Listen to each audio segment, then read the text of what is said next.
Buenos días a todos. Eh, no, es un domingo precioso, una mañana preciosa, soleada, hermosa. Sin embargo, no la puedo disfrutar a pleno. Y les confieso que lo único que persigo, es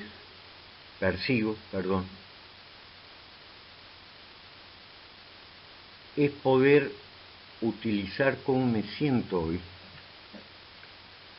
para grabar esta primera diapositiva e ir introduciéndolos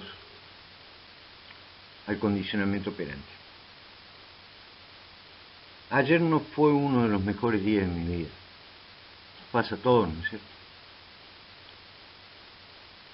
No voy a relatar la anécdota en particular porque pertenece a mi esfera íntima, personal, y es motivo de mi análisis, de mis sentimientos, de mi planificación, de mis comportamientos a nivel futuro con cierta gente. Simplemente les comento que el problema giró alrededor de la pandemia. Posiblemente mi comportamiento, la forma de mi comportamiento, no haya sido el más adecuado en términos de tratar de reflejar algo que noto que se está instaurando en mucha gente y que lo considero muy peligroso. Y como van a tener que ver, tiene mucho que ver con lo que escribió en una época Burroughs Frederick Skinner.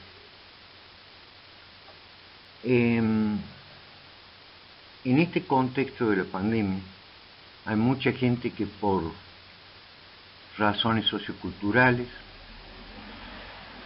creo que por mucha ignorancia epidemiológica, a veces incluso colados con prejuicios o ideas socioculturales mal establecidas, incluso con condimentos religiosos previstos, y también políticos y económicos. La gente ve esta situación como un castigo, la cuarentena, el aislamiento, el cercenamiento de la libertad individual. Dentro de esta discusión, de esta problemática, yo tuve referencia verbal y a través de mis comportamientos de que yo no lo veo así. Yo veo que son secuencias de acontecimientos que obran a favor de la libertad de todos y no del cercenamiento de unos pocos. Y es esta mañana cuando me levanté, les vuelvo a repetir, no estoy triste, estoy agobiado, no lo voy a negar. Cuando iba a grabar la clase dije, no estoy en condiciones de hacerlo, a veces uno tiene que conocer sus propios límites, estoy imbuido del pensamiento de lo que ocurrió y de las consecuencias que puede llegar a acarrear, pero sí recordé que estas problemáticas habían sido abordadas curiosamente por Burroughs Frederick Skinner.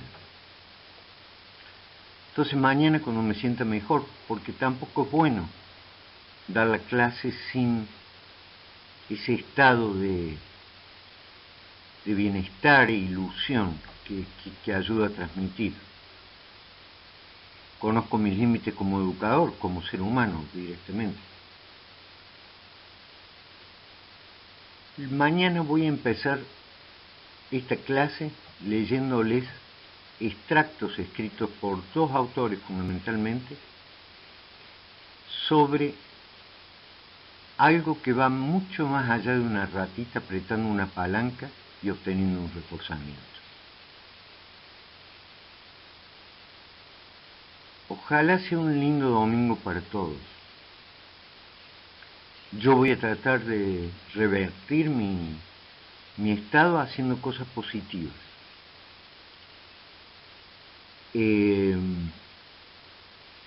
También curiosamente uno de los principios del aprendizaje.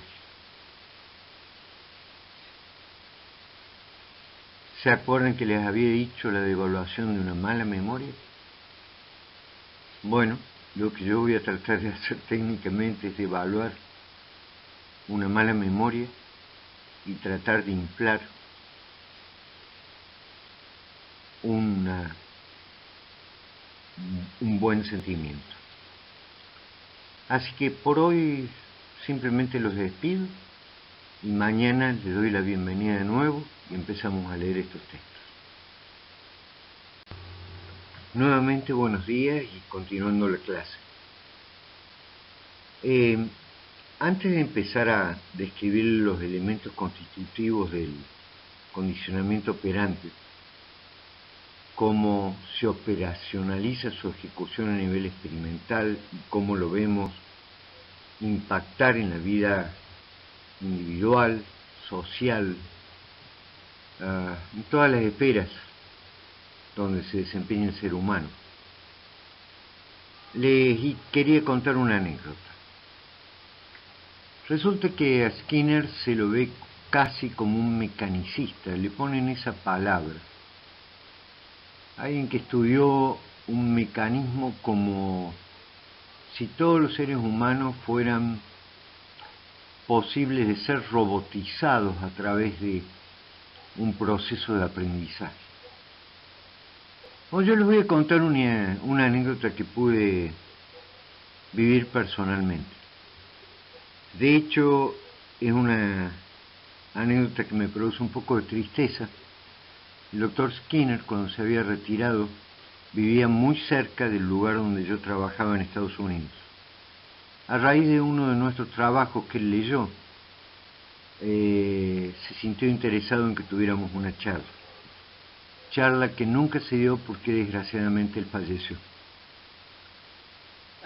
Sin embargo, sí lo había conocido yo en un congreso que organiza la Asociación Psicológica del Este de Estados Unidos, en la cual asiste muchísima gente de todas las áreas, sanitarias, comunitarias, clínicas, educacionales, experimentales, etc. La conferencia central de esa reunión se le había dado a Skinner.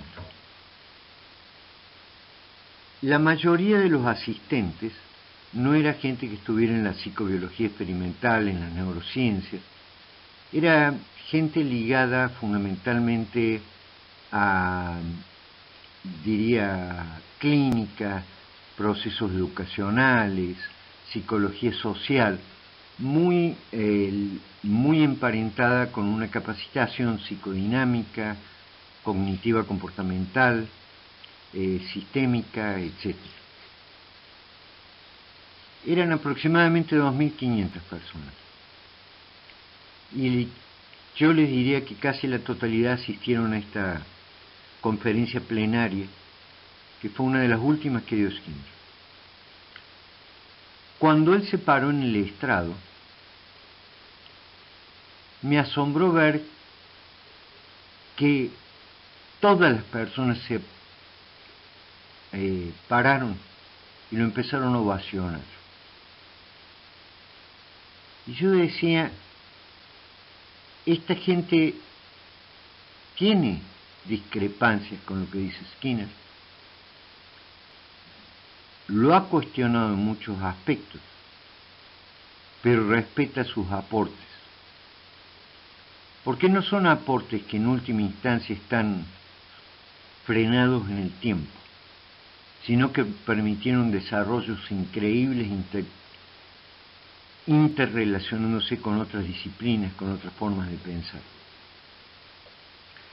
Skinner les pedía que lo dejaran de aplaudir. Es una persona muy agradable. Le hacía señas de que pararan y los aplausos no cesaban. Cuando se fueron acallando,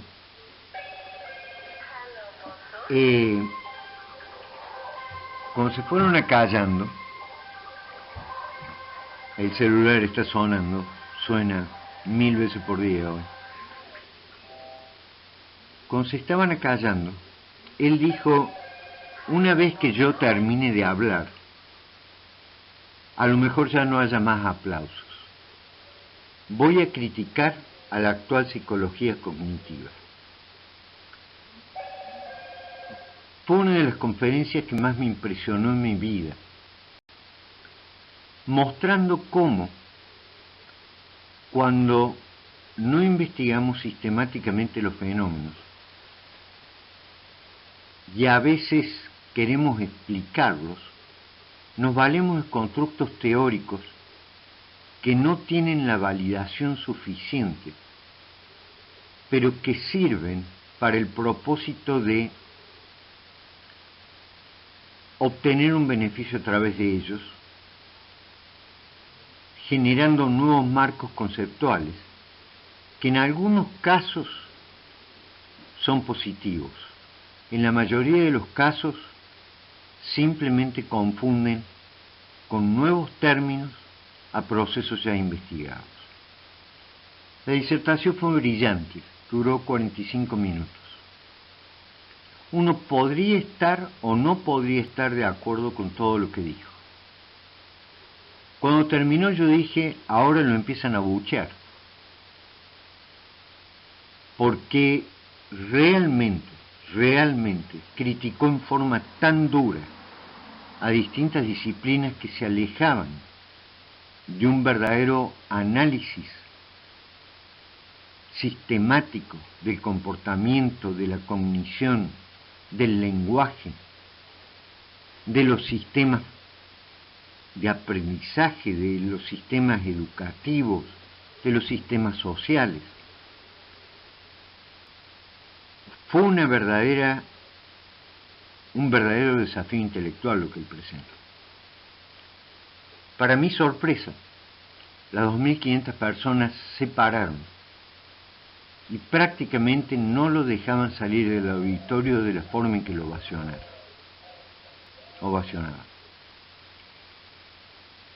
Y ahí entendí que había una comunidad que, disintiendo o no, tenía un común denominador: el progreso de las disciplinas. Y muchas veces está dado en el contraste de las ideas, y más en el contraste de las ideas fundamentadas.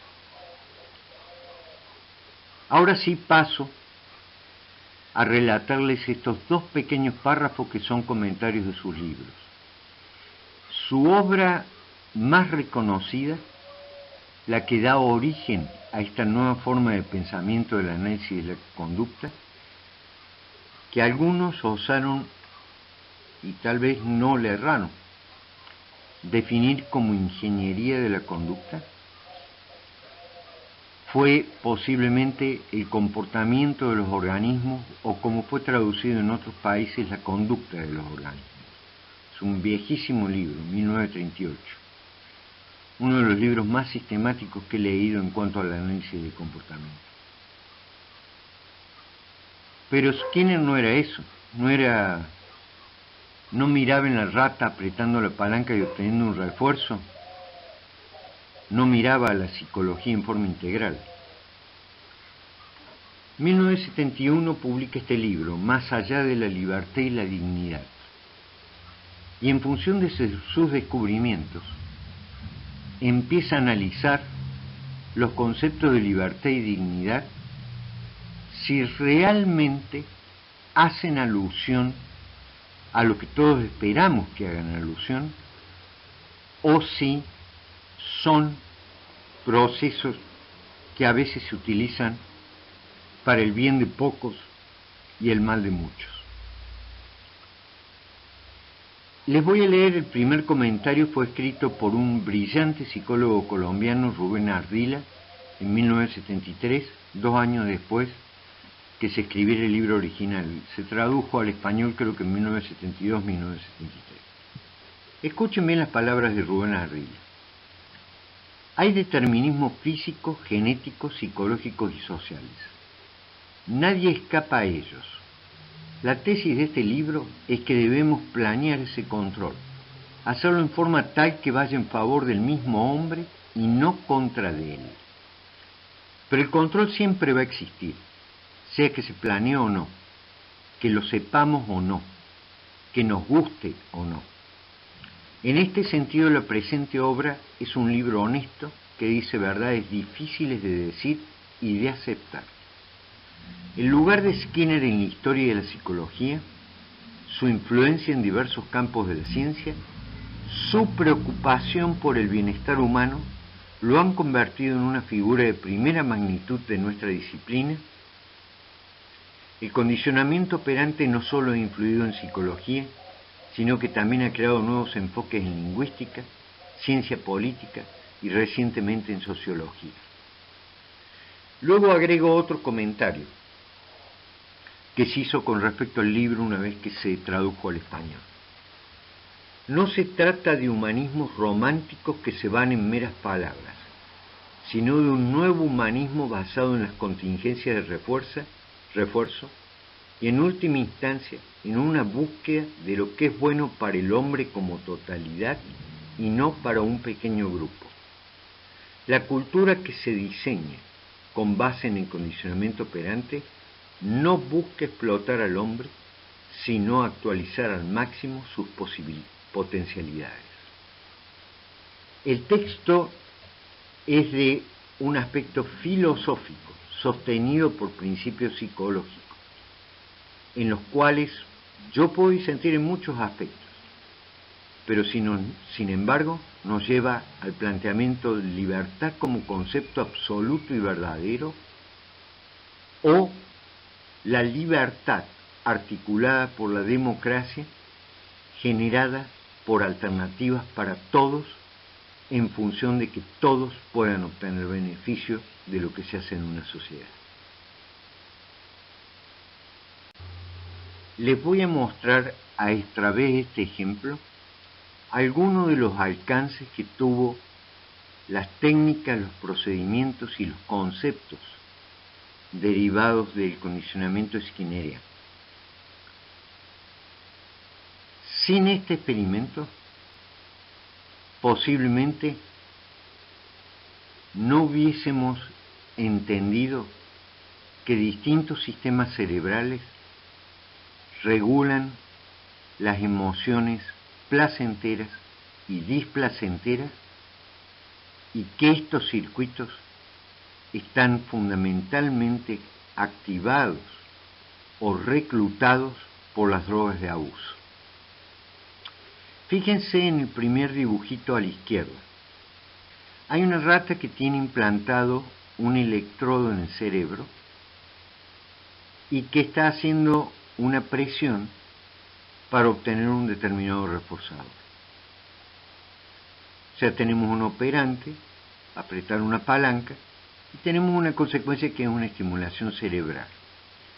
Pero, básicamente el reforzador también es una consecuencia, que es encontrar algo que le gusta al animal.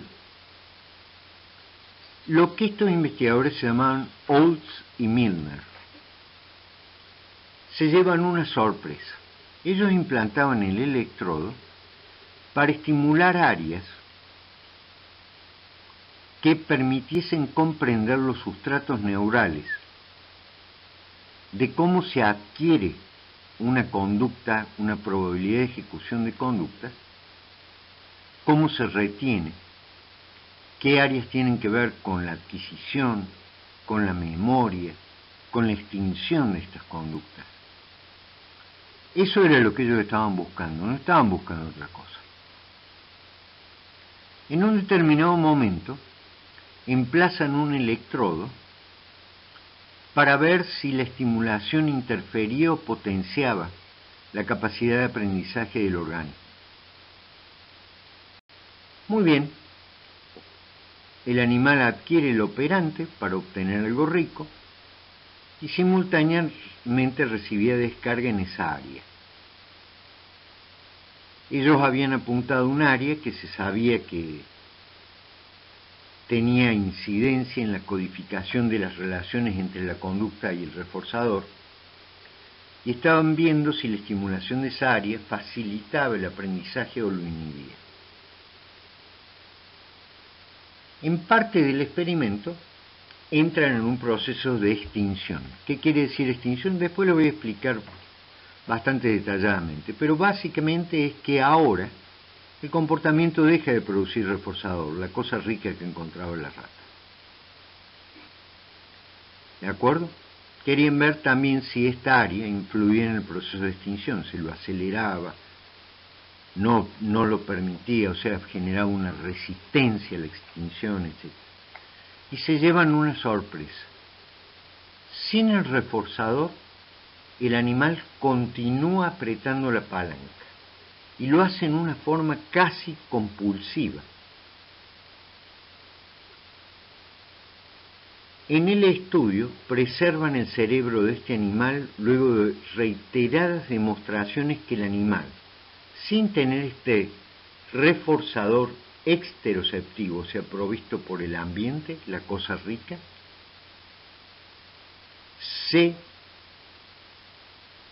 directamente se empeñaba en seguir apretando la palanca. Resulta que habían errado la ubicación del electrodo y habían ubicado el electrodo en una zona que regula muchísimo el apetito. Vuelven a reproducir el experimento y se dan cuenta que con un mínimo entrenamiento del animal, que también voy a describir que se llama moldeamiento,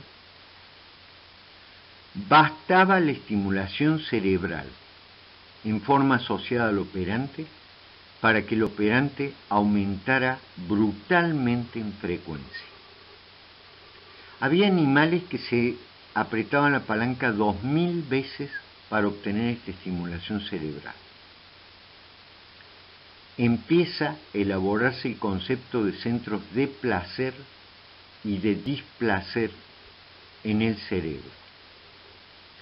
En el segundo gráfico, la preparación ya no es estimulación en un área cerebral de tipo eléctrica, es la administración de una droga de abuso en esa área, una droga que tiene propiedades reforzantes positivas. Nuevamente puedo mencionar varias: alcohol, cocaína, anfetaminas, etc. Los animales aprendían a autoadministrarse directamente en el cerebro la sustancia de la cual se tratase y mostraban una brutal resistencia a la extinción. Hacen otros experimentos que a lo mejor hoy uno no los haría, en la cual ponen la palanca, una vez entrenado el animal, ya sea con estimulación eléctrica en estas áreas de placer o la administración de sustancias adictivas en estas áreas de placer. Ubican la palanca lejos del animal y para que el animal pueda tener acceso a esa palanca tiene que atravesar una grilla, unos alambritos que le producen malestar, le producen un poquito de dolor. Los animales no dudan en cruzar la grilla para lograr apretar esta palanca. Les voy a contar un experimento que vi en nuestro laboratorio en Estados Unidos, que hizo un colega mío. Se preguntó si la conducta maternal se imponía sobre la conducta de autoadministrarse cocaína. Entonces tomó un grupito de ratas preñadas. Cuando tuvieron sus crías, la rata hizo lo que hacen todas las ratas que están bajo condiciones basales: hizo su nido, cuidó las crías, les prodigó cuidado materno, etc. Una vez que eso se estabilizó y se observaba consistentemente la conducta maternal, la entrenó a la rata a que se administrara cocaína a nivel cerebral. Yo tengo los videos de filmaciones de ese experimento de hecho pude asesorar un poquito parte del experimento. Y la pregunta era, ahora le ponemos la palanca al que le produce cocaína a nivel cerebral y les ponemos las crías retiradas, las dos a igual distancia. ¿Qué prevalece? ¿La conducta maternal o la conducta abusiva de la droga? ¿Saben lo que hacían las ratas? Tomaban a sus crías, las ponían debajo de la palanca, se ponían encima para darles de amamantar y comenzaban a autoestimularse con cocaína. Los dos comportamientos, uno de naturaleza espontánea y uno de naturaleza adquirida por el efecto del psicotrópico, coexistían, lo cual trajo aparejado muchísimas dudas sobre la posibilidad de continuar autoadministrándose las drogas durante procesos de lactancia, de crianza, etc. No mermaba la autoadministración de la droga por más que otro comportamiento que era fundamental se seguía produciendo. A la derecha tienen áreas que fueron descubriendo que son centros de placer. Área septal es una parte del septum, el hipotálamo lateral, el áspero encefálico medial, el área tegmental ventral, la protuberancia dorsal.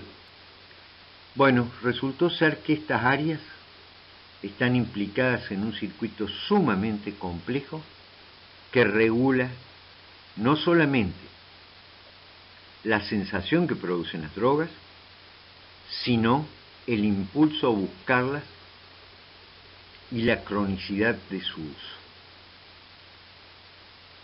Fíjense, simplemente una técnica de condicionamiento operante a lo que nos llevó. Hoy prácticamente todos los tratamientos, todos los estudios clínicos que se están realizando parten de la base de este experimento que comenzó con una ratita apretando una palanca para obtener algo agradable.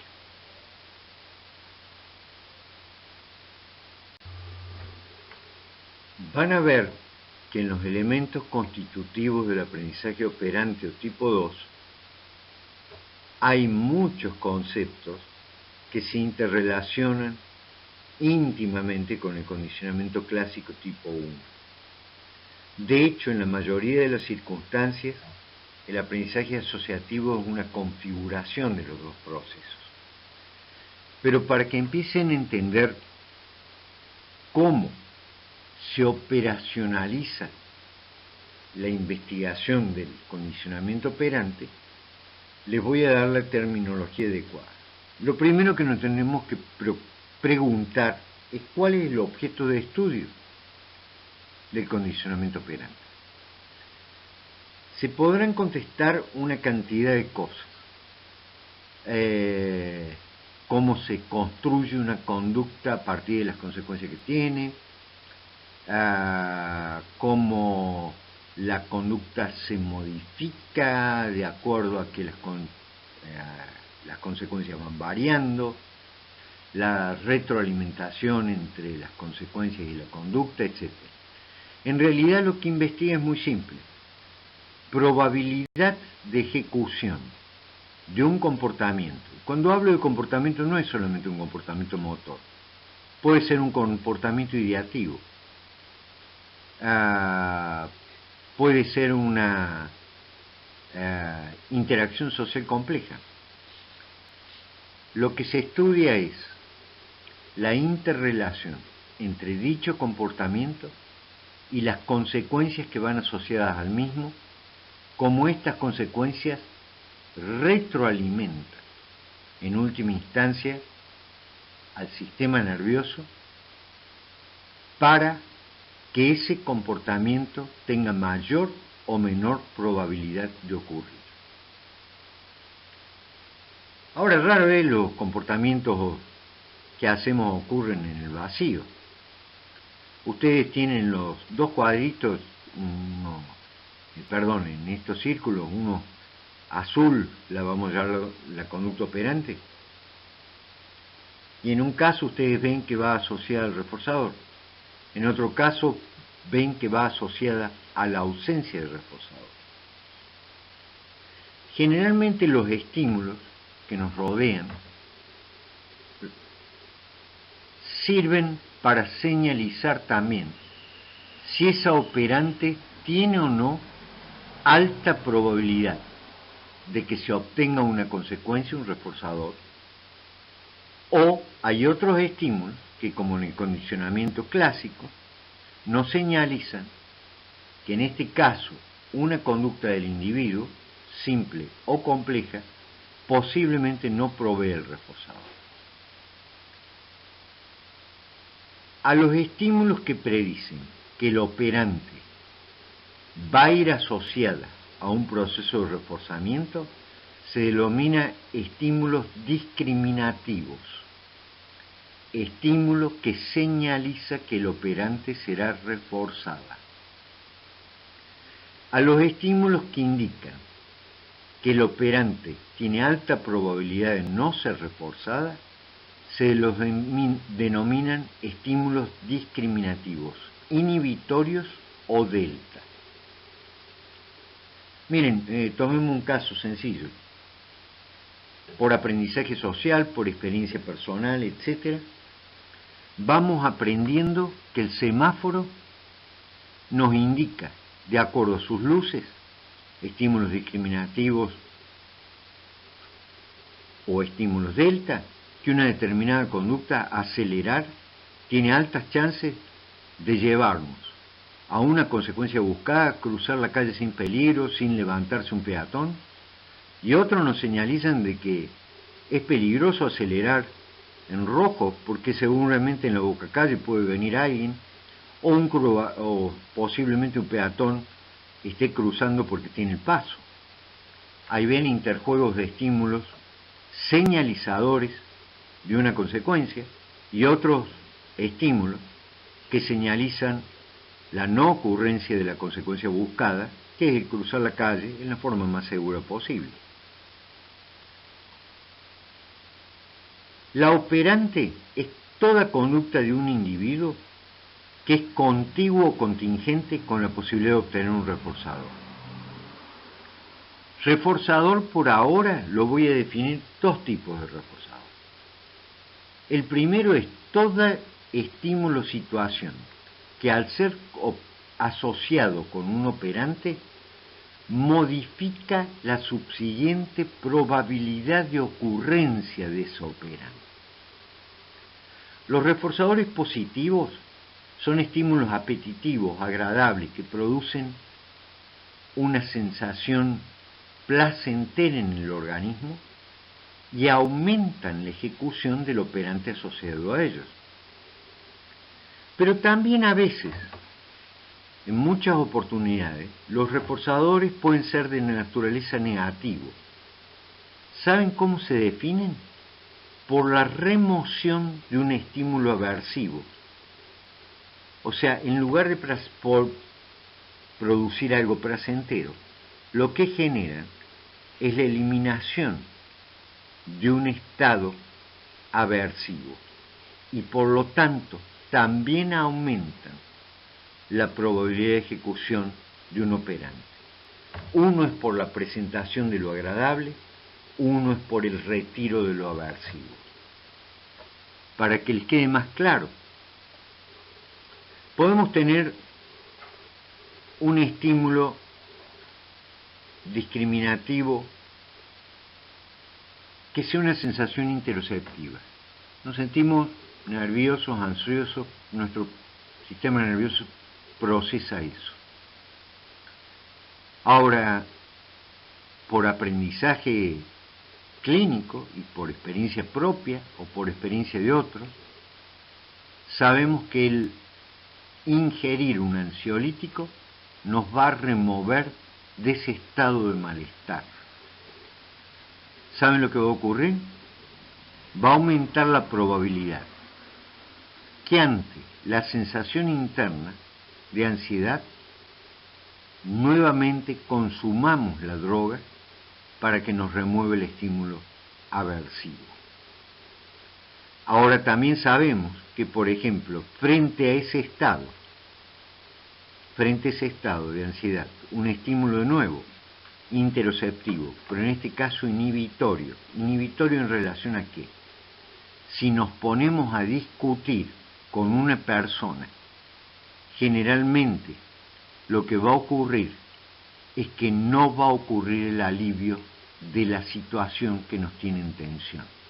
En ese caso hay un estímulo discriminativo, un operante, la discusión, que no nos lleva al efecto deseado y por lo tanto generalmente va a disminuir la probabilidad de la ejecución de ese comportamiento, salvo que estemos dentro de ciertos procesos patológicos. ¿Cuántos tipos de procedimientos de reforzamiento operante hay? A esta altura me interesa que entiendan estos 4 tipos básicos.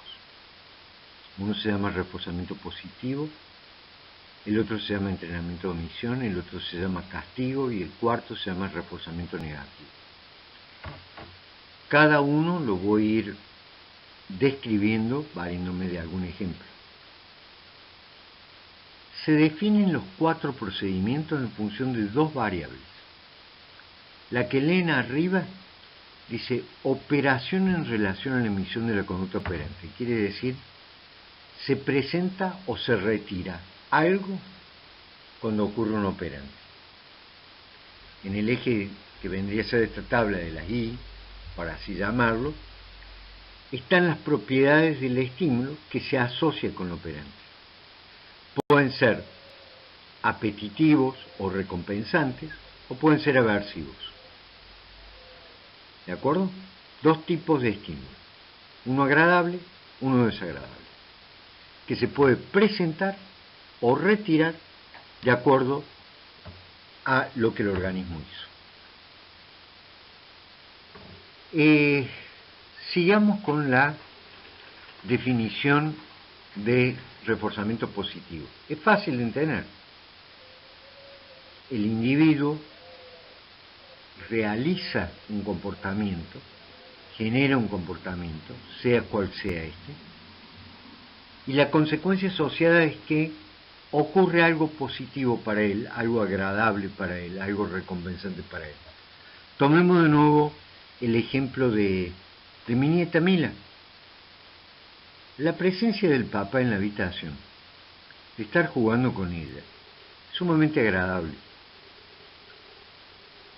Mila a veces emite soniditos, todavía no habla, no dice palabras, apenas esboza una sílaba.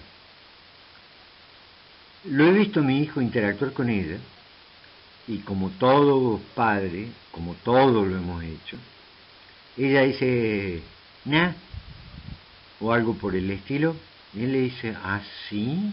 No me digas, y le acaricia la mejilla. Es muy cariñoso mi hijo. No pasan menos de 15 segundos que nah, nuevamente, y mi hijo vuelve a reaccionar.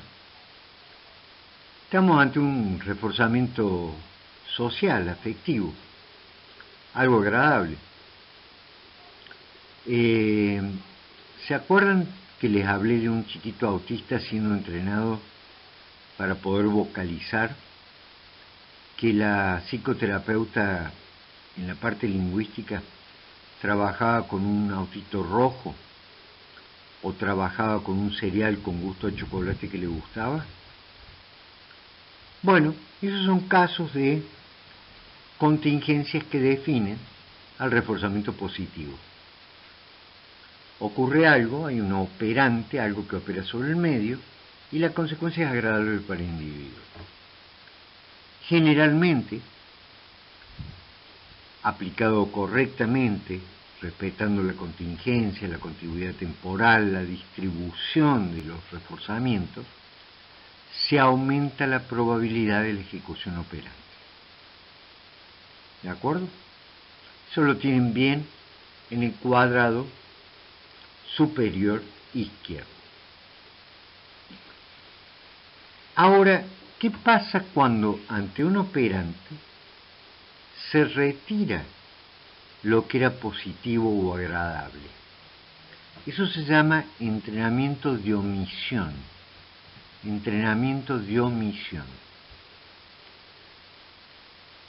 Estoy pensando en un ejemplo, y para no continuar con mi nieta y para que no consideren que soy un abuelo baboso, les voy a comentar una experiencia en un ámbito psicoterapéutico donde se habilitaba psicológica y neuropsicológicamente a niñitos que tenían desgraciadamente discapacidades cognitivas, motoras, algunas discapacidades intelectuales, pero básicamente en este lugar se trabajaba con chiquitos que tenían una alta tasa de respuestas muy agresivas, generalmente relacionadas con cierto tipo de lesión cerebral. La maestra realmente era una experta en el uso de la modificación de las probabilidades de conductas sociales y la regulación de conductas antisociales, que eran muy frecuentes en estos chicos. Las conductas sociales eran pocas y las antisociales eran muy muchas. Siempre me maravilló la capacidad observativa de esta psicoterapeuta en cómo potenciar las conductas que le permitían al chiquito interactuar socialmente y disminuir la probabilidad de conductas que impedían, entorpecían esta interacción social o afectaban a otros chiquitos. ¿Cómo era el entrenamiento de omisión? Muchos de estos chiquitos estaban muy contentos de estar con otros chiquitos. Simplemente hablemos de un reforzamiento social. El hecho de poder interactuar con otros chiquitos, mirar lo que estaban haciendo, intercambiarse cosas, hacerse bromas entre ellos. Algunos podían hacerlo, otros no. Pero a veces, desgraciadamente, las conductas agresivas ocurrían. ¿Qué es lo que hacía él? ¿Los castigaba frente a eso? Ya vamos a ver lo que es castigo. No, hacía una cosa muy simple. Se llamaba time out, tiempo fuera. Para ellos, la tarea que estaban realizando dentro del aula tenía mucha importancia con la contingencia o la asociación de estar con otros chicos. Les gustaba mucho. Consecuencia, lo que hacían ante una conducta agresiva hacia su compañerito, hacia ella, era simplemente sacarlo del entorno durante una breve cantidad de tiempo, de tal manera de retirar algo que le resultaba recompensante. La operante se asociaba con el retiro de ese reforzador social. Por supuesto que trabajaba también con técnicas de reforzamiento positivo, reforzando las conductas sociales. Era notable ver cómo los chiquitos empezaban a regular sus comportamientos en función de esta mera presentación de un estímulo socialmente agradable o simplemente retirarlo ante una conducta que se oponía al bienestar de la criatura o al bienestar de otros chiquitos. ¿Me han entendido el ejemplo? Si bajan al cuadro inferior izquierdo, tienen castigo. Creo que todos intuitivamente entendemos lo que es el castigo. ante algo que hacemos se nos presenta algo aversivo, desagradable. Una forma sería que el chiquito agrediese a un compañero y pegarle un grito, o lo que desgraciadamente he visto tantas veces en padres que no regulan su agresión, es pegarles. Bueno, ustedes dirán, seguramente esto también disminuye la conducta de ejecución del operante. No, la respuesta es no. El castigo depende de su intensidad, depende de las circunstancias, depende de la naturaleza del castigo, puede producir múltiples fenómenos. Generalmente con baja intensidad, que no sean totalmente estresógenos, que no alteren el repertorio del organismo que está exhibiendo en ese momento, pueden bajar la probabilidad de ejecución del operante. Pero ojo, ustedes han visto a un chico que que la mamá lo lleva a un complejo comercial y el chico está harto, chico chiquito, y se larga a llorar y empieza, no quiero estar más acá, estoy aburrido, me quiero ir a casa, o quiero comprar un helado, quiero ir a la juguetería, y larga un berrinche. He visto en ciertos padres que el castigo frente a eso es absolutamente excesivo. Me refiero casi a violencia física, violencia psicológica. Muchas veces, ¿qué es lo que ven? El berrinche aumenta. Se tiran al suelo, empiezan a gritar, De acuerdo a la magnitud del castigo, puede disminuir el comportamiento, pero también lo puede potenciar en búsqueda de la consecuencia deseada. No solamente eso, puede tener algo que es más difícil de entender, pero creo que este ejemplo se los va a aclarar.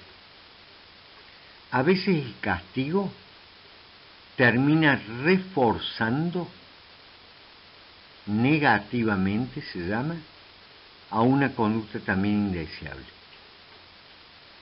Van a entender este ejemplo. Se está tomando un examen en la facultad, un parcial. Estoy tomando el parcial, me gusta que la gente sea honesta, que exhiba su comportamiento, su conocimiento en realidad. Están realizando el parcial. Noto que un estudiante está copiando a otro estudiante. Entonces, en lugar de ser inteligente en la aplicación de los reforzadores, me valgo del castigo, le pego un grito, le digo, usted tiene un 1, ¿cómo puede hacer semejante cosa? Y le retiro el parcial. Y estoy seguro que la próxima vez no va a copiar. En una de esas, lo único que estoy reforzando son otras formas de copiar. Llevarse un machete, tratar de obtener la información del parcial a través de un celular, cosa que ocurre comúnmente, lo veo comúnmente en la facultad, antes de ir al parcial. Y claro, como eso no tiene consecuencias indeseables, de hecho, lo que estoy haciendo es castigando un comportamiento, pero sacándole consecuencias aversivas a otros comportamientos. ¿Entienden? Eso es muy común en la cárcel. Les comento que en la cárcel de Toluca, en México, la reincidencia criminal era tan alta como en muchísimas cárceles del mundo. Eran condiciones deplorables donde se tenían a los presos, y lo que más se utilizaba era el castigo corporal, de confinamiento, etc. Un psicólogo social que trabajaba en eso dijo, ¿sabe lo que pasa? Ustedes están produciendo conductas de rebote de las conductas agresivas entre los presidiarios y están reforzando aquellas conductas que, siendo aún antisociales ante otros presidiarios, ante las autoridades de la penitenciaría, evitan el castigo. ¿Por qué no se valen más de reforzamiento positivo? ¿Por qué no se valen más de reforzamiento negativo, que ya lo voy a explicar, y entrenamientos de omisión? Y empezaron, básicamente, a aumentar la probabilidad de conductas de interacción social adecuada o de omisión de algunas prerrogativas que tenían, tiempo afuera, posibilidad de acceder a la biblioteca, poder estar en conjunto con otras personas. Empezaron a omitir esos reforzadores o reforzar positivamente las conductas sociales entre ellos, de colaboración entre ellos. Fue notable la aplicación de este programa durante 6 meses. La tasa de reincidencia de delitos dentro o fuera de la clase disminuyó significativamente de una manera impresionante. Básicamente, si ustedes lo piensan, es darle alternativas al sujeto para que pueda generar respuestas que tengan consecuencias positivas para él, positivas para los demás, en lugar de simplemente cercenar a través del castigo un determinado comportamiento. Otra cosa que puede producir el castigo, que nosotros decimos lo logramos, bajamos la operante indeseable, supongamos un chico con un berrinche, es que cese la conducta, pero después nos damos cuenta que el castigo fue tan brutal que anuló todo el repertorio comportamental. Entonces el chico ya no se comunica, el chico ya no dice, ya no tenemos oportunidad de darle la alternativa, de ejercer otros comportamientos que lo harían sentirse mejor a él, a los padres y a los que los rodean. La supresión comportamental total no es una solución en cuanto a dar las mejores alternativas para que otros comportamientos puedan florecer y puedan retroalimentarse adecuadamente. Me queda solamente el cuadro inferior derecho en celeste, que se llama reforzamiento negativo. También aumenta la probabilidad de la ejecución operante, que es retirarle algo aversivo al sujeto cuando ocurre el operante. Basémonos en un ejemplo dentro de una casa. Al chiquito le fue mal en matemáticas. Bueno, lo más común es que se lo castigue, se lo pone en penitencia. ¿De acuerdo? No se lo deja salir, no se lo deja ver televisión, no, se le pega un grito, peor aún, puede haber violencia, pueden ocurrir una cantidad de cosas. Los seres humanos somos especiales para no saber manejar los castigos. Ahora, ¿cuál es nuestra intención? Que le vaya mejor, que saque una mejor nota. Supongamos que sí, que se haya aplicado un castigo leve. Bueno, perfecto, mira, el sábado de la mañana no salís a jugar a la pelota o a jugar con tus amigos. Supongamos que ocurre eso. Bueno, el sábado de la mañana, esta criaturita se pone a estudiar. ¿Qué hago yo? Puedo hacer varias cosas. Reforzarlo positivamente sería una. Che, qué bien lo que estás haciendo. Oh, me alegro tanto. Bueno, perfecto. Mira, esta tarde te voy a dar un premio. O puedo hacer otra cosa. Reforzamiento negativo. Él está bajo una situación aversiva, que es la penitencia. Lo que puedo hacer es valerme de eso para aumentar su probabilidad de estudio y decirle, che, qué bien que estás estudiando, ¿cómo me alegro? Bueno, se acabó la penitencia. Si vos me demostrás que vas a estudiar, no tenés por qué seguir en penitencia, confío en vos. ¿Qué es lo que se hizo? se le retiró un estímulo aversivo frente a un operante, en este caso de estudio. ¿Qué produce eso? El aumento de la probabilidad de ejecución operante. Ya el ejemplo se los había dado con las personas que toman un ansiolítico para aliviar un estado displacentero. El problema está que en ese reforzamiento negativo, en el plano de la drogadicción, aumenta la probabilidad de tomar la misma medicación ante mínimos estados ansiógenos.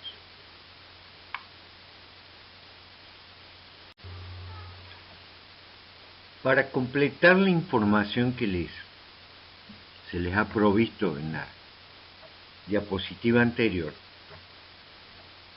operante es cualquier comportamiento que opera sobre el medio, suena bastante redundante, que ejerce un efecto en el medio y que es retroalimentada por dicho efecto. Se le dice operante justamente porque es operar sobre el medio, sea el medio ambiente, sea el medio social, sea el medio político, sea el medio económico, sea el medio educativo en un aula, sea lo que sea. Es una conducta que opera sobre el medio. Incluso a veces opera sobre nuestro estado. No necesariamente el medio ambiental, el estereoceptivo, vuelvo a insistir en eso. Hay muchas conductas que están presentes en el repertorio de un individuo. Ustedes han visto, por ejemplo, les describí ese experimento que hicimos con Carlos Arias.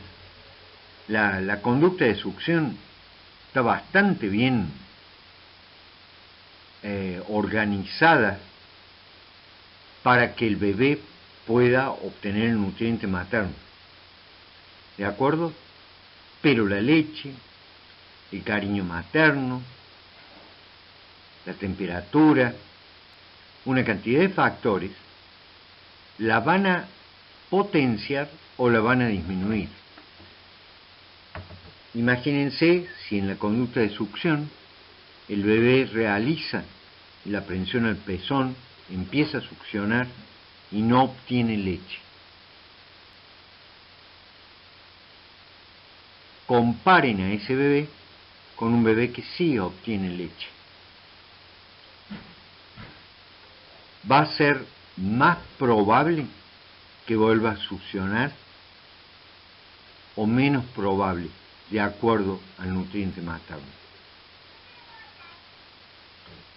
Para eso también hay técnicas, para entrenar justamente a los bebés a que la succión tenga de alguna manera un reforzamiento que la potencie y haga que el acto nutricional sea mejor, tanto en él como en la mamá. Porque si la mamá no puede dar de lactar bien, va a entrar en un proceso ansiógeno que va a inhibir más la liberación de leche y va a retroalimentar al bebé. Los bebés también aprenden sobre los estados ansiógenos de la mamá. Y entonces se altera el repertorio de la díada en un acto fundamental para la vida.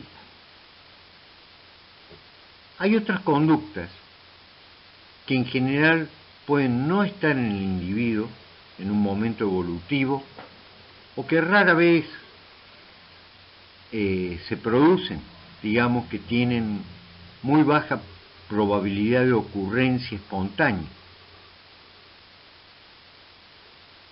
Bueno, se puede lograr aumentar esas conductas que originalmente no están en el repertorio del organismo o potenciarlas cuando tienen menor probabilidad de ocurrencia. El proceso, piensen en un artesano. Empieza con un pedazo de arcilla y termina haciendo una bellísima estatua. ¿Qué es lo que está haciendo? Está moldeando. Bueno, esto es algo similar. Moldear un comportamiento. Primero la definición. un proceso de entrenamiento mediante el cual se instaura una unidad comportamental que no estaba presente previamente o cuya probabilidad de ocurrencia era mínima.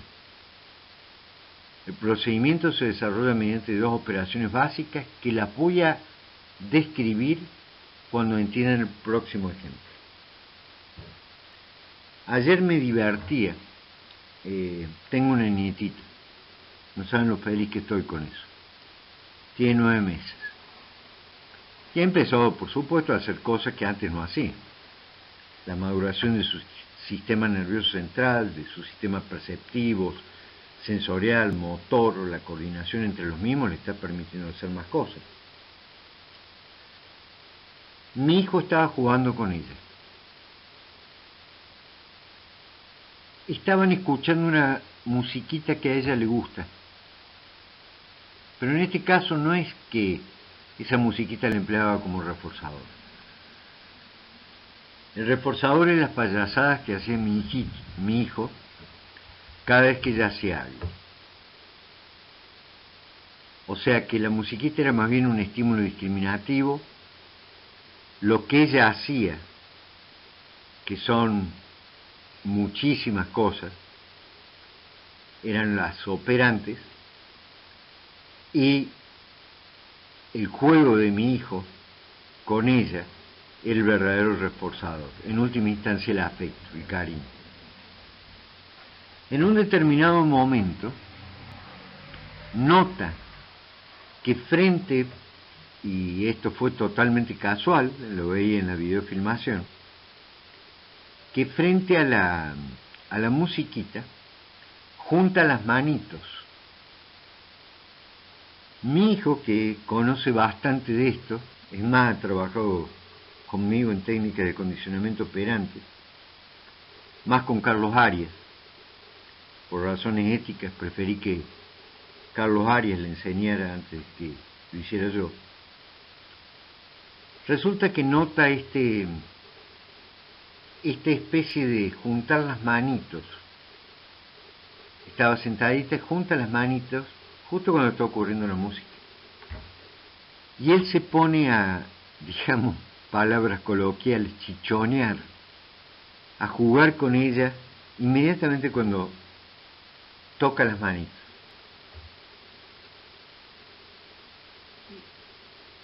Espera mi hijo que vuelva a ocurrir nuevamente tocar las manitos, como casi pareciendo un aplauso. Es un estado en realidad de excitación motora porque le gusta la música. Y entonces él, cada vez que acerca las manitos para tocarlas entre sí, él juega con ella y le dice cosas cariñosas. También le da un beso, le dice muy bien, muy bien. Y progresivamente va esperando a que esta conducta aumente un poco en frecuencia, hasta que en un determinado momento, se nota que al juntar las manitos hace un sonido. Y ahí le dice, qué bien, estás aplaudiendo, qué hermoso. No refuerza otros comportamientos, va reforzando progresivamente aquello que se parece a un aplauso. El video, no sé, la videofilmación que yo vi debe haber durado 4 o 5 minutos. Al cabo de 4 o 5 minutos ponía la música y ella hacía como 5 palmadas, 6 palmadas seguidas, y mi hijo se ponía chocho. Cuando sonaba la música y ella no hacía eso, mi hijo continuaba con su tarea y estaba trabajando. O sea, reforzaba diferencialmente. Bueno, después me muestra un video poniendo la música, y Mila, se llama Mila, es un bellísimo nombre que viene de países eslavos, la vieran aplaudir frente a la música. Y por supuesto, mi hijo, no constantemente, sino en forma intermitente, le da cariño o juega con ella inmediatamente como aplaude. Ya aplaude constantemente para llamar la atención de mi hijo. Pongámoslo ahora en una ratita de laboratorio. La ponemos en una caja, hay una palanca, hay un bebedero, la ratita tiene sed. En el repertorio natural de la rata no está ir a apretar una palanca o un dispositivo mecánico y electrónico para obtener agua. Se imaginarán que eso no está en el proceso filogenético de la rata. ¿Qué hacemos? Primero esperamos que ubique el agua en el bebedero. Luego, lo que hacemos es automáticamente activar un sonido, un estímulo discriminativo, en el cual se asocia con la presencia de agua en el bebedero. Van a ver que la frecuencia de aproximación al bebedero va aumentando consistentemente. Frente al sonido, el animal ya aprende a predecir. Estímulo discriminativo, operante, entrar al bebedero, siquear y conseguir el alimento o el agua. Después dejamos de reforzar eso porque queremos que apriete la palanca. Muy bien, esperamos otro movimiento. Claro, el animal está sediento, empieza a buscar a ver cómo puede obtener eso. En algún movimiento espontáneo seguramente su cabeza va a pasar cerca de la palanca. En ese momento nosotros volvemos a accionar la palanca produciendo ruido. Inmediatamente va y toma. Esperamos que esa conducta espontánea de investigar y acercarse a la palanca vuelva a ocurrir, volvemos a hacer lo mismo. Pero solamente en eso, no cuando está frente al bebedero, no cuando está alejada del bebedero, no cuando está investigando otra zona de la caja, solamente cuando se acerca a la palanca. Perdón, ahí se metió un perro, miren. Empezamos con los problemas auditivos. Seguramente lo sigo en una segunda grabación esto. Continúo con el ejemplo luego de la intromisión de los ladridos del perro. Ya teníamos que lo que está buscando el investigador es aumentar la probabilidad de proximidad física frente a la palanca para que el animal tenga el reforzamiento positivo, en este caso agua, una solución azucarada o lo que sea.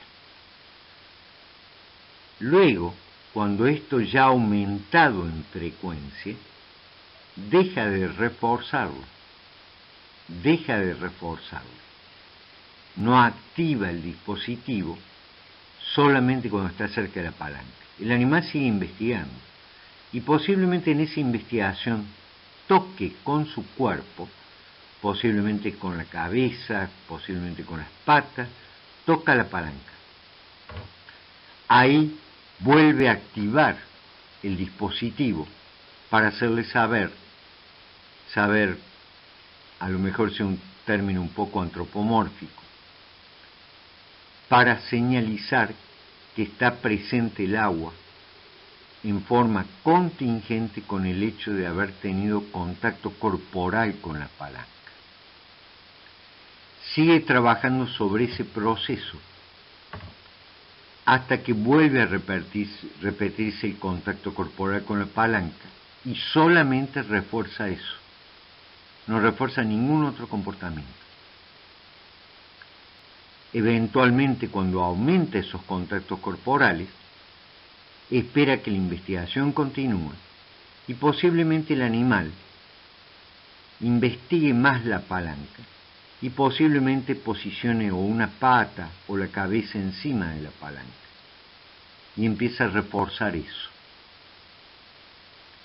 En un eventual caso, la palanca se va a bajar, va a hacer un clic, inmediatamente se va a sentir el sonido auditivo que indica que hay líquido en el bebedero y se empieza a trabajar sobre eso hasta que en 30, 40 minutos el animal comienza a ejercer una presión hacia abajo en la palanca y se empieza a autoadministrar el reforzador sin la intervención del investigador.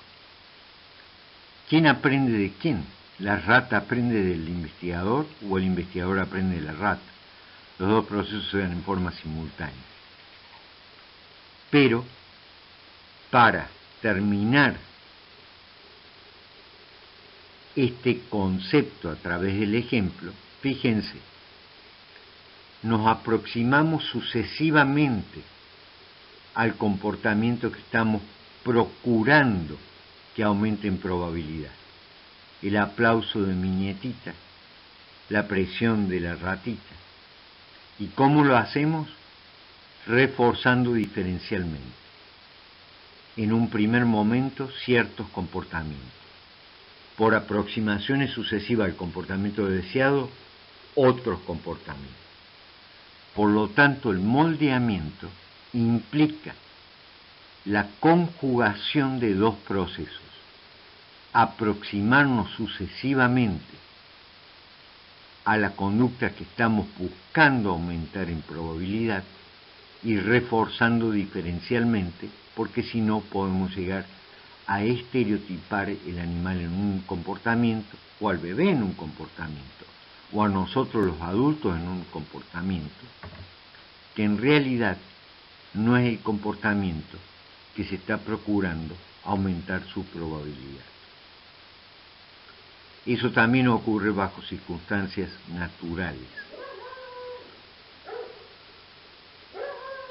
Abajo tienen programas de reforzamiento. Les pido por favor que volvamos a esta diapositiva una vez que los haya explicado. Lo único que les quiero decir es que son programas o reglas mediante las cuales se establece la probabilidad de contingencia entre el operante y el refuerzo. Cada programa en particular incide sobre la tasa de ejecución operante, lo cual demuestra que dicha tasa no solamente varía en función de la cantidad de refuerzo, sino de la distribución del mismo. Los programas básicos de reforzamiento están basados en la razón, número de operantes emitidas antes que se administre nuevamente el refuerzo, o el intervalo, tiempo transcurrido desde que se reforzó la última operante. Cada uno de ellos, el de razón o el del intervalo, puede ser fijo o variable. Las razones o intervalos varían de acuerdo a una ecuación preestablecida. Ese concepto lo voy a ilustrar bien después que entiendan el proceso de extinción. Les traje anteriormente la definición de programa de reforzamiento simplemente porque estas reglas de cómo aplicar los refuerzos, estos procedimientos en última instancia, regulan de alguna manera la frecuencia de emisión de las operantes. Y me resultaba necesario introducir ese concepto para ejemplificar extinción. Después volveré al proceso de programas de reforzamiento para que lo entiendan más cabalmente. En este caso que ustedes están viendo, hay un animalito que ha sido entrenado. Ven abajo el eje de las X, dice minutos. Ha sido entrenado que cada X cantidad de presiones en la palanca obtiene algo que le gusta. En este caso se llama razón fija, ya lo van a entender en la próxima. Generalmente la tasa de comportamiento es estable en el tiempo. En el eje de las Y, para que entiendan cómo se grafica la probabilidad de ejecución, se grafica no en cantidad de palanqueos hechos en cada minuto, sino cómo se van acumulando. Por ejemplo, si ustedes toman el eje de las guías a los 5 minutos, que es la primera barrita, hizo 20 presiones aproximadamente. Siguió presionando y van a ver que más o menos 5 minutos después está haciendo 40. Y más o menos 5 minutos después está haciendo 60. O sea, ven que se van acumulando más o menos en forma gradual, o sea, constante, casi 20 cada 5 minutos. Esto es un animalito que ya está entrenado. Ahora, en determinados minutos, al minuto 30, ¿qué hace el investigador? Corta el reforzamiento. Corta el reforzamiento. El animal hace 3 palanqueos y no obtiene nada. Fíjense que en la primera etapa se siguen acumulando las respuestas. Sigue haciéndolo. Muchas veces, ¿saben lo que se ve en esta etapa que está en rojo? Se ve un fenómeno que Amsel lo atribuye a la frustración. Como no se puede obtener lo que se busca a través del operante, se exacerba el comportamiento. Eso lo hemos visto en muchísimos casos. El animal es como aumenta la probabilidad de ejecución de los comportamientos para aumentar la probabilidad de obtener reforzamiento que no está presente. Pero la extinción, que es un nuevo aprendizaje, está indicando que ya no hay más reforzamiento. Fíjense cómo a partir ya de los 40 minutos la curva se aplana, deja de apretar, no acumula más respuestas. ¿Qué aprendió ahí? Aprendió algo de naturaleza inhibitoria, que ese comportamiento ya no genera más esa consecuencia. ¿Cómo sabemos que no se olvidó? Si siguiésemos el experimento y supongamos a los 90, 120 minutos, le damos lo que se llama refuerzo gratuito, simplemente le volvemos a dar el reforzador, ¿saben lo que hace el animal? Vuelve a palanquear bajo la tasa de emisión que tenía anteriormente. Señal de que no se olvidó. Simplemente que en este proceso de extinción aprende la relación, que en este periodo no está presente el reforzador en función de su ejecución operante. Entonces ahora sí vamos a definir extinción. Es un procedimiento que consiste en la remoción del reforzador. El operante pierde su contingencia con dicho reforzador, observándose una gradual disminución en la probabilidad de ejecución.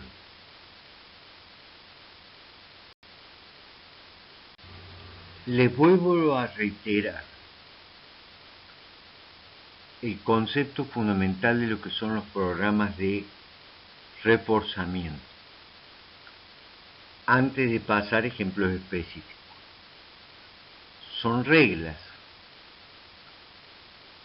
son pautas prefijadas, mediante los cuales se establece qué probabilidad tiene de estar asociada un operante y un refuerzo.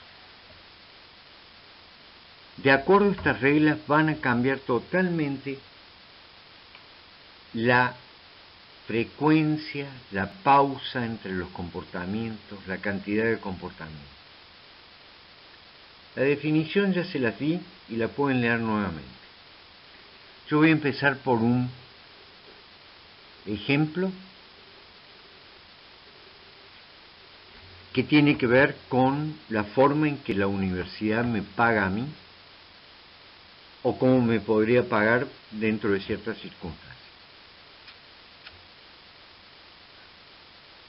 Simplemente para demostrarle que hay distintas formas, distintas reglas de aplicar ese refuerzo que es el sueldo en función de lo que yo hago, que dictar clases, asesorar, hacer investigación y extensión. Asumamos que la universidad me paga en forma mensual, como la mayoría de la gente, como reciben los sueldos. Como ustedes verán, durante el mes yo voy a dictar una X cantidad de clases y bueno, Y al final voy a recibir una recompensa, un reforzamiento positivo, que en este caso es salarial. Perfecto.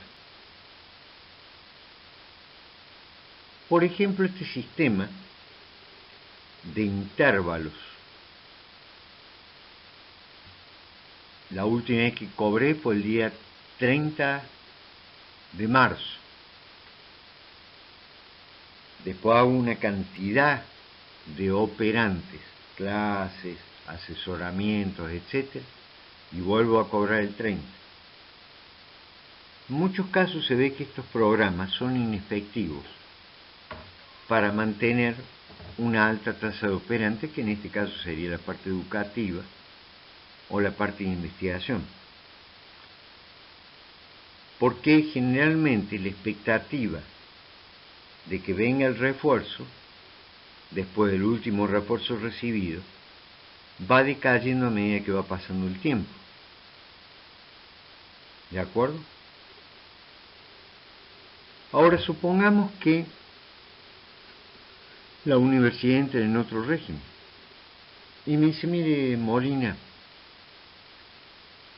¿sabe qué es lo que vamos a hacer? Le vamos a pagar el mismo sueldo, pero le vamos a ir distribuyendo el sueldo de acuerdo a la cantidad de clases que dé. Cada 3 clases nosotros le vamos a pagar una parte del sueldo. Voy a dar la misma que doy en un mes, pero cada 3 clases voy a tener ese reforzamiento salarial, esa disponibilidad de dinero.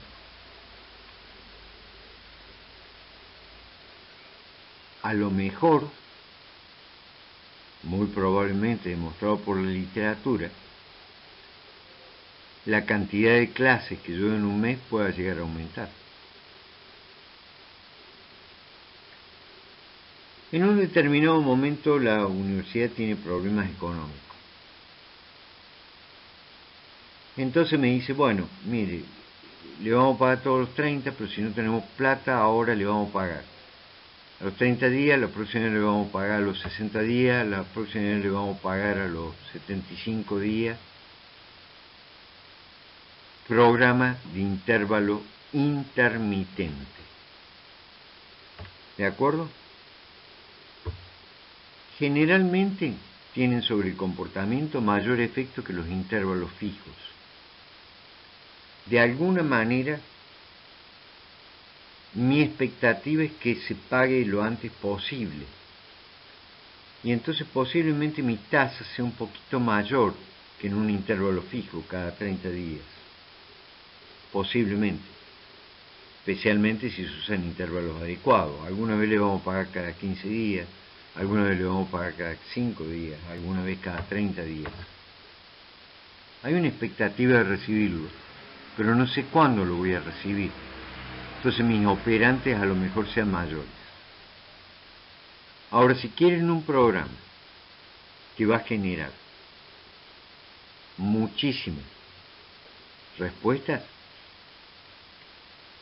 va a ser un programa de razón intermitente. ¿Cuál es el mejor ejemplo? Las máquinas tragamonedas.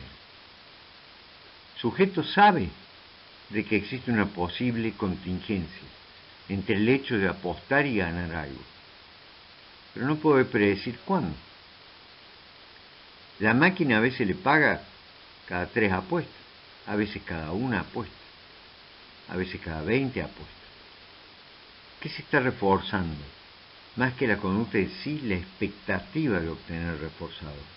Y ustedes saben que ingenieros de la conducta, desgraciadamente, son empleados para generar estos programas y hacer que los jugadores jueguen más compulsivamente. En realidad es una combinatoria de los programas de razón variable, que es lo que le estoy describiendo, cada 1 apuesta, cada 3 apuestas, cada 15 apuestas, con de intervalo variable. Recibí un reforzador, a los 5 minutos la apuesta me produjo otro reforzador, después de pasado eso, la próxima apuesta que ocurre 15 minutos después era reforzada. Esos incrementan notablemente la tasa de apuestas.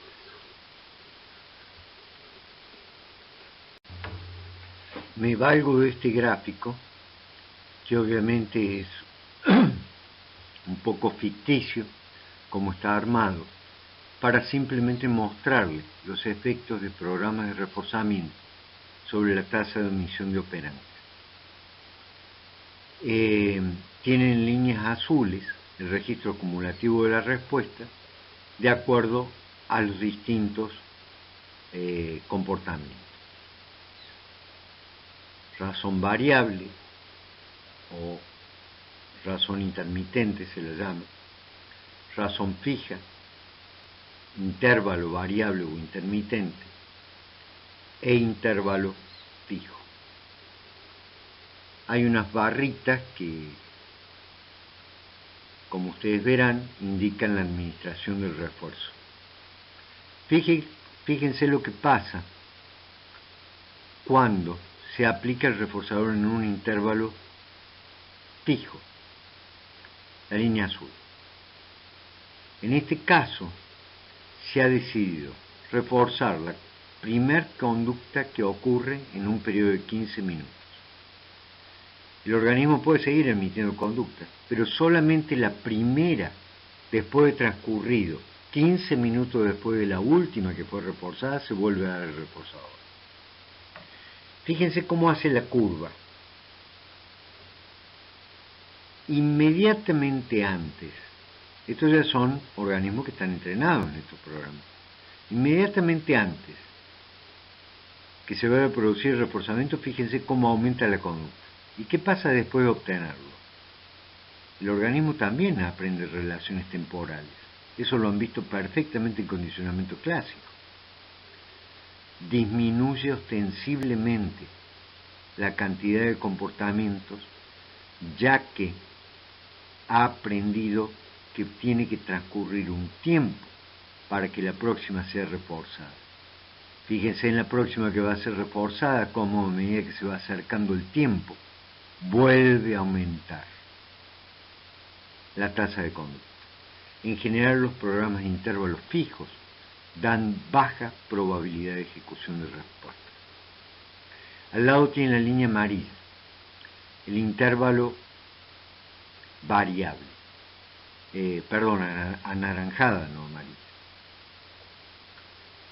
También este aprendizaje implica muchas relaciones temporales. Es mucho más efectivo que el de intervalo fijo para producir mayor número de respuestas.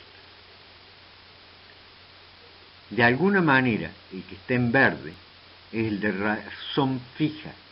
Cada X cantidad de comportamientos se paga algo, se da un refuerzo. ¿De acuerdo? El organismo regula su comportamiento para obtenerlo manteniendo una tasa estable, generalmente de mayor efectividad en cuanto a emisión de operantes que los de intervalo. Y ahora fíjense el rojo es la máquina tragamonedas, donde está la expectativa, pero no podemos predecir cuándo va a ocurrir el refuerzo. Fíjense que para llegar a aproximadamente, ¿cuántos serían? 900 respuestas.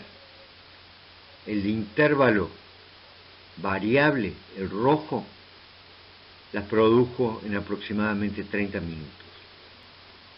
El de razón fija le llevó aproximadamente 50 minutos.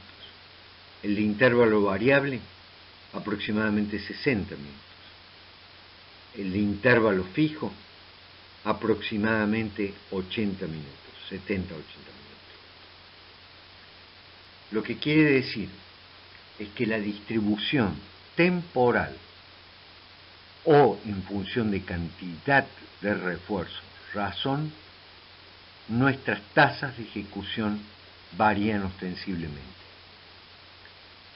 Traten de imaginarse cómo esto tiene valor, por ejemplo, en la educación. Si constantemente reforzamos razón variable cada pregunta, ¿de acuerdo? Seguramente no seremos tan efectivos que si lo hacemos en forma intermitente, respetando ciertos niveles de razones. Si usamos un intervalo fijo para reforzar algo después de transcurrir un tiempo, y posiblemente aplanemos la cantidad de preguntas que nos hagan. Nuevamente, es un gráfico ilustrativo de lo que normalmente ocurre. Pero son pautas que sí se utilizan en multiplicidad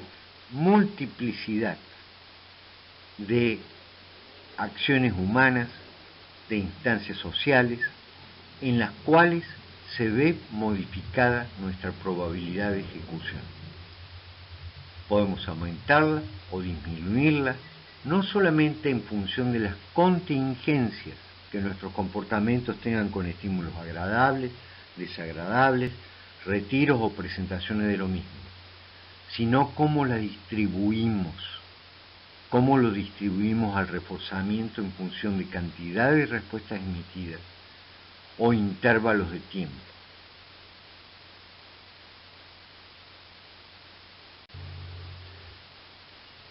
He terminado con los teóricos destinados a principios básicos del aprendizaje no asociativo y asociativo.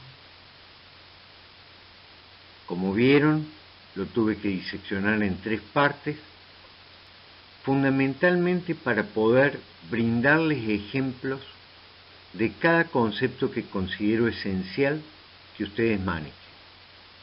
Estos ejemplos y estos conceptos que hemos ilustrado les van a ayudar muchísimo en el estudio de la bibliografía obligatoria que se presenta en letras negritas.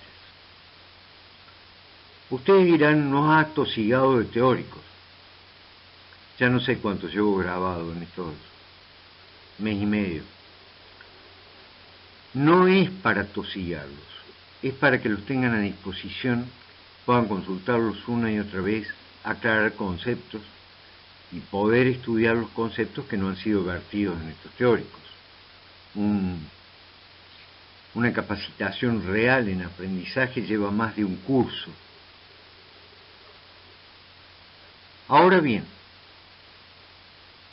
les vuelvo a repetir, todos los PowerPoint son obligatorios, toda la bibliografía en negrita que tienen acá es obligatoria para esta y para todas las temáticas.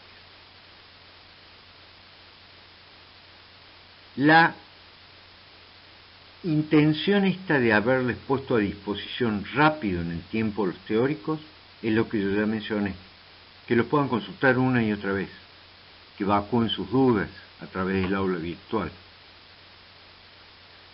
Tal vez falte un teórico o 2 para terminar el primer cuatrimestre. En realidad no lo creo.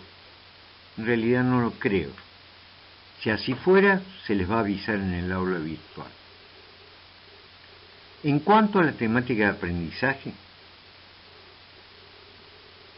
algo fundamental es que sin entender cómo nosotros reorganizamos nuestros comportamientos, nuestras experiencias, nuestras expectativas, cómo utilizamos señales, cómo predecimos, qué esperamos, realmente tendríamos muy poca capacidad de movernos casi en cualquier ámbito.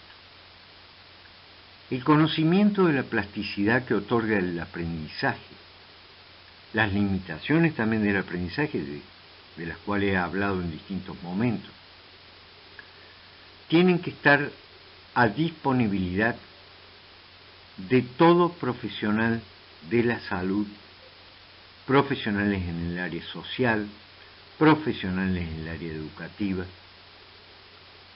porque en última instancia podemos generar mejores sociedades conociendo, primero, nuestras capacidades, segundo, las consecuencias de nuestros actos, y después modificar también para bien las consecuencias de nuestros actos hacia nosotros mismos y hacia los demás. Pero vuelvo a reiterarles un concepto. inherente al concepto de aprendizaje no está ni la bondad ni la maldad. Están básicamente procesos de los cuales somos capaces. Y esa capacidad se puede usar para fines muy altruistas, para fines con mucho beneficio, tanto para personas que gozan de un bienestar en su salud, un bienestar social, un bienestar económico, como para aquellos que lo padecen, para aquellos que tienen patología, para aquellos que sufren. Todos tenemos que tener el derecho de utilizar las reglas fundamentales, leyes fundamentales del aprendizaje, para estructurar cómo queremos vivir en función de nuestras conductas, de las conductas de los demás, de quienes ejercen el control a través de conductas que nos gobiernan. Si no conocemos, difícilmente vamos a ser capaces de configurar mejores sistemas, más justos, más equilibrados. Pero también existe la posibilidad de la maldad en el conocimiento del aprendizaje, como en cualquier otra temática. Recuerdo una experiencia que tuve también en Estados Unidos. Un laboratorio estudiaba un fármaco a través del proceso de aprendizaje que aparentemente colaboraba en chiquitos con déficit de atención e hiperactividad. Les aclaro de que eso va a ser abordado más tardíamente en la materia y que existe un verdadero problema en el sobrediagnóstico de estos supuestos desórdenes. En algunos casos sí son desórdenes reales, pero últimamente se está abusando y posiblemente impulsado por la industria farmacológica. Bueno, ellos investigaban este fármaco y se valían de este fármaco en procesos de aprendizaje para ver si lograban superar déficit de atención que se podían producir por lesiones, por razones genéticas, por una cantidad de razones.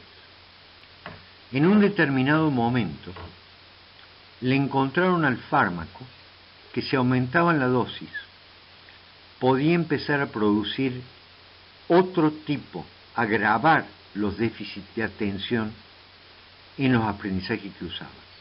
¿Y saben qué? Recibieron un subsidio de un departamento militar para investigar eso. ¿Dónde está la solución en eso? Está en la ética. ¿Qué decido hacer yo con ese conocimiento ante un mismo fármaco, ante iguales procedimientos de aprendizaje? ¿O ustedes creen que no se utiliza el aprendizaje para las especulaciones financieras? ¿No se utiliza el aprendizaje para la preparación para la guerra? Lo que uno espera es que usemos el aprendizaje para construir sociedades más equitativas, como empecé hablando en esta tercera parte del teórico. Espero no haberlos cansado. Yo estoy un poquito cansado. Se ha sumado mucho este mes y medio. Las circunstancias sí lo han demandado. Es difícil mantener la educación, la investigación, la extensión, cuando tenemos límites físicos, cuando tenemos límites ambientales, cuando tenemos necesidades protectivas. Pero bueno, alguien diría se hace lo que se puede. Yo le agregaría se hace lo que se debe, lo que se puede y lo que se debe. Y más que eso, lo que necesitamos hacer para el bienestar de todos.